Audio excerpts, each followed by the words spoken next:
السلام علیکم۔ بسم اللہ الرحمن الرحیم۔ مسجد اقصیٰ سے جڑی ہماری کچھ پرانی یادیں۔ جس دن حضرت عمر رضی اللہ عنہ نے فلسطین میں قدم رکھا، دوستو، فلسطین و بیت المقدس کی زمین پر آج بھی 30,000 سے زیادہ نبیوں کی قبریں بنی ہوئی ہیں، اور اکثر نبی اسی زمین کے آس پاس ہی آتے رہے ہیں۔ بیت المقدس کی مسجد کو حضرت سلیمان علیہ السلام نے جناتوں کے ذریعے بنوایا تھا، اور ہمیشہ سے اس زمین پر کبھی یہودیوں نے قبضہ جمانے کی کوشش کی تو کبھی عیسائیوں نے۔ اسلام آنے سے پہلے یہی دونوں قومیں بیت المقدس کے لیے آپس میں لڑتی آ رہی تھیں،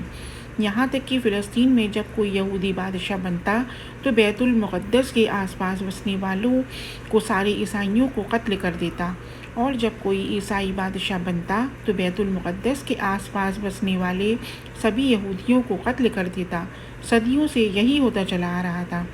جب حضور صلی اللہ علیہ وسلم دنیا میں تشریف لائے اور لوگوں کو اسلام کی دعوت دی تو آگے چل کر مدینہ میں ایک اسلامی حکومت کی بنیاد رکھی گئی، اور پھر دھیرے دھیرے آس پاس کے سبھی علاقے اسلامی حکومت میں شامل ہوتے چلے گئے، یہاں تک کہ حضرت عمر رضی اللہ عنہ کی حکومت کے زمانے میں بیت المقدس کی فتح ہو کر مسلمانوں کے ہاتھوں میں آ گیا۔ حضرت عمر رضی اللہ عنہ نے مشہور صحابی حضرت ابو عبیدہ بن جراح کو ایک بڑا لشکر دے کر مصر کی طرف بھیجا تاکہ ان علاقوں کو فتح کر کے اسلامی حکومت میں شامل کر سکے۔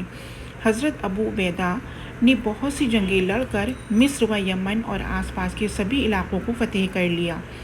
اب آخر میں بیت المقدس ہی بچا تھا، تو حضرت ابو عبیدہ رضی اللہ عنہ نے آ کر اپنی فوج کے ساتھ فلسطین پر بھی چڑھائی کی اور اسے چاروں طرف سے گھیر لیا۔ اس وقت بیت المقدس عیسائیوں کے قبضے میں تھا۔ حضرت عمر رضی اللہ عنہ کے دور حکومت میں ان کا اتنا دبدبا تھا کہ حضرت عمر کے نام سے ہی بڑے بڑے بادشاہ کانپتے تھے، کیونکہ حضرت عمر رضی اللہ عنہ ہی کی حکومت کے وقت ایران و روم جیسے بڑے بڑے ملک بھی اسلامی سرحدوں میں شامل ہوئے۔ جب روم و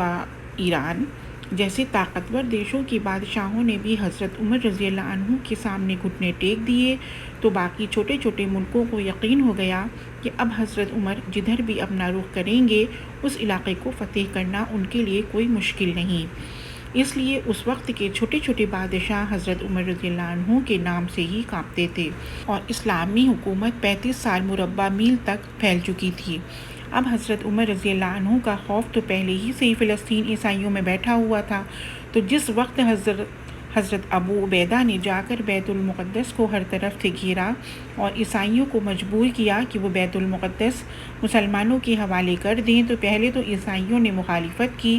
لیکن بعد میں وہ اس بات پر راضی ہو گئے۔ عیسائیوں کے ایک بڑے عالم نے آ کر حضرت ابو عبیدہ رضی اللہ عنہ سے کہا کہ ہم صلح کرنا چاہتے ہیں، لیکن بیت المقدس کی چابیاں ہم تمہیں نہیں پکڑا سکتے، کیونکہ تمہارے اندر ان نشانیوں میں سے کچھ بھی نہیں جو ہماری کتابوں میں لکھی ہیں کہ ایک بادشاہ آ کر بیت المقدس کو ہم عیسائیوں سے لے گا۔ تو حضرت ابو عبیدہ نے پوچھا کہ آخر اس بادشاہ کی کیا کیا نشانیاں تمہاری کتابوں میں لکھی ہیں؟ تو اس عیسائی عالم نے جواب دیا کہ ہماری کتابوں میں لکھا ہے کہ اس بادشاہ کا چہرہ تھوڑا سا لمبا ہوگا اور اس کی داڑھی گھنی ہوگی، اس کے بالوں میں کچھ سفیدی ہوگی اور وہ قد و صحت سے اچھا ہوگا۔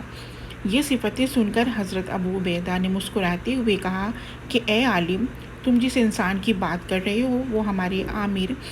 امیر حضرت عمر بن خطاب ہی ہیں۔ تو اس عیسائی عالم نے کہا کہ ہم اس بیت المقدس کی چابیاں خوشی خوشی دینے کو تیار ہیں، لیکن ہماری شرط یہ ہے کہ ہم یہ چابیاں تمہارے امیر کے ہی ہاتھوں میں پکڑائیں گے، تمہارے ہاتھوں میں نہیں۔ تو یہ سن کر حضرت ابو عبیدہ نے مدینے کی طرف حضرت عمر کو خط لکھ کر بھیجا کہ اے امیر المومنین، بیت المقدس فتح ہو چکا ہے، لیکن یہاں کے عیسائی مطالبہ کر رہے ہیں کہ آپ خود ہی فلسطین آ کر بیت المقدس کی چابیاں اپنے ہاتھوں میں لیں، اور برکت کے لیے بیت المقدس کا تالا آپ خود ہی کھولیں۔ دوستوں، حضرت عمر رضی اللہ عنہ کے انصاف کے چرچے دور دور تک پھیلے ہوئے تھے۔ وہ تو ایک سادہ سی زندگی گزارتے، روکھا سوکھا کھا کر اسی پر گزارا کرتے، اور جو بھی کپڑے پہنتے اکثر ان میں پیبند ہی لگے ہوتے۔ آخر جس دن حضرت عمر رضی اللہ عنہ کو بیت المقدس جانا تھا تو ان کے پاس جو کپڑا تھا اس میں 17 سے زیادہ پیوند لگے ہوئے تھے۔ حضرت عمر رضی اللہ عنہ ایک گھوڑے پر سوار ہو کر اپنے خاص غلام کے ساتھ نکلے۔ اب فلسطین تو مدینہ سے بہت دور تھا، اس لیے حضرت عمر نے اپنے غلام سے کہا کہ دیکھو بھائی، میں ایک ہی گھوڑے کا مالک ہوں، میرے پاس اور گھوڑے نہیں ہیں، اس لیے اس پورے راستے ہم دونوں میں سے کچھ دور تم پیدل چلنا اور میں گھوڑے پر سوار رہوں گا، اور پھر کچھ دور میں پیدل چلوں گا اور تم گھوڑے پر سوار رہنا، کیونکہ اگر ہم دونوں ایک ساتھ اس گھوڑے پر سوار ہو جائیں گے تو یہ گھوڑے پر زیادتی ہوگی،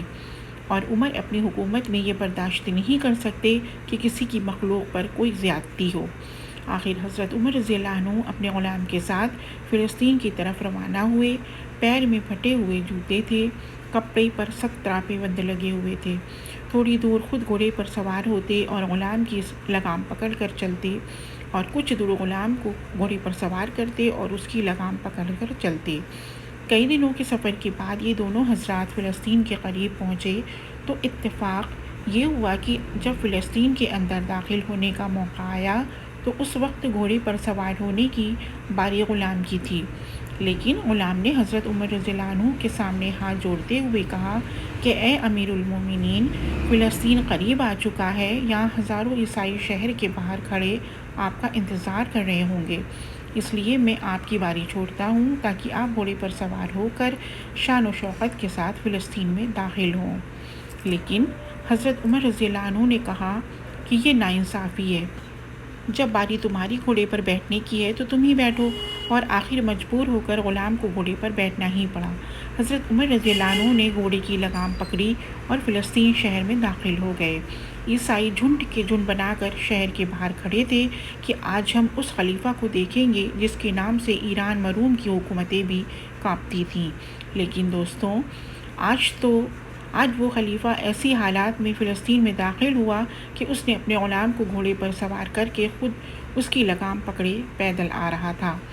فلسطین میں داخل ہونے سے پہلے ایک نہر پڑتی تھی جس میں اتر کر دوسری طرف جانا ہوتا تھا، تو حضرت عمر رضی اللہ عنہ نے غلام کو گھوڑے پر ہی سوار رکھا اور خود اپنے پھٹے جوتے اتار کر اپنے ہاتھوں میں لے لیے، اپنے چمڑے کے پرانے موزے اپنے کندھوں پر ڈال لیے اور پھر گھوڑے کی لگام پکڑ کر نہر پار کرنے لگے۔ حضرت ابو عبیدہ رضی اللہ عنہ نے جب یہ منظر دیکھا تو جلدی سے حضرت عمر سے آ کر کہنے لگے کہ اے امیر المومنین، آپ یہ کیا کر رہے ہیں؟ آپ نے اپنے موزے کندھوں پر ڈال رکھے ہیں اور اپنے جوتے ہاتھ میں پکڑ رکھے ہیں۔ آپ تو اس وقت دنیا کی سب سے بڑی حکومت کے بادشاہ ہیں، اگر آپ ایسا کریں گے تو ان عیسائیوں پر کیا اثر پڑے گا؟ تو حضرت عمر رضی اللہ عنہ نے غصے میں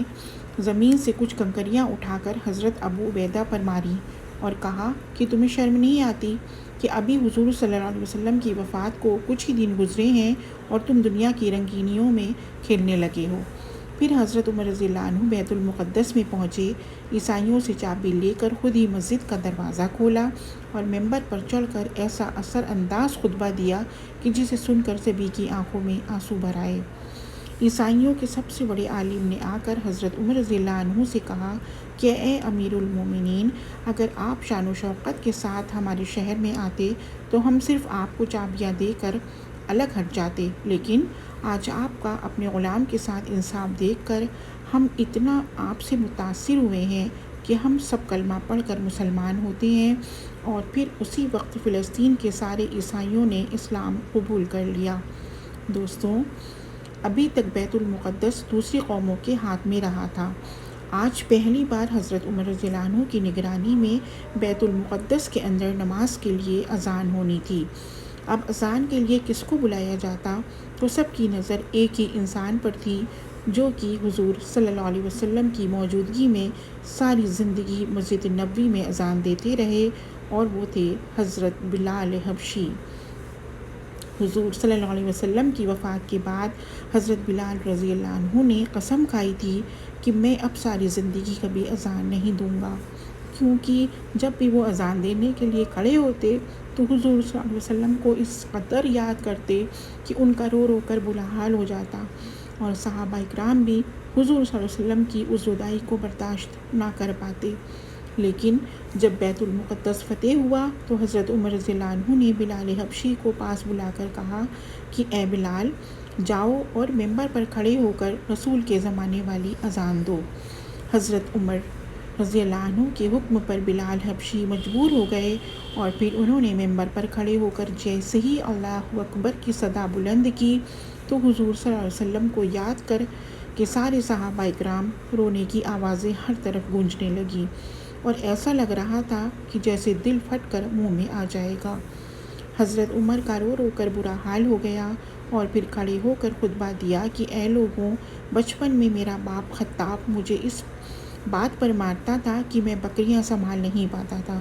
اور میرا باپ مجھے طعنہ دیتا تھا کہ اے عمر، تو زندگی میں کیا کر پائے گا، تجھے تو کچھ بکریاں بھی نہیں سنبھالی جاتی۔ لیکن آج رسول صلی اللہ علیہ وسلم کی امت نے عمر کو اتنی بڑی حکومت کا بادشاہ بنا دیا۔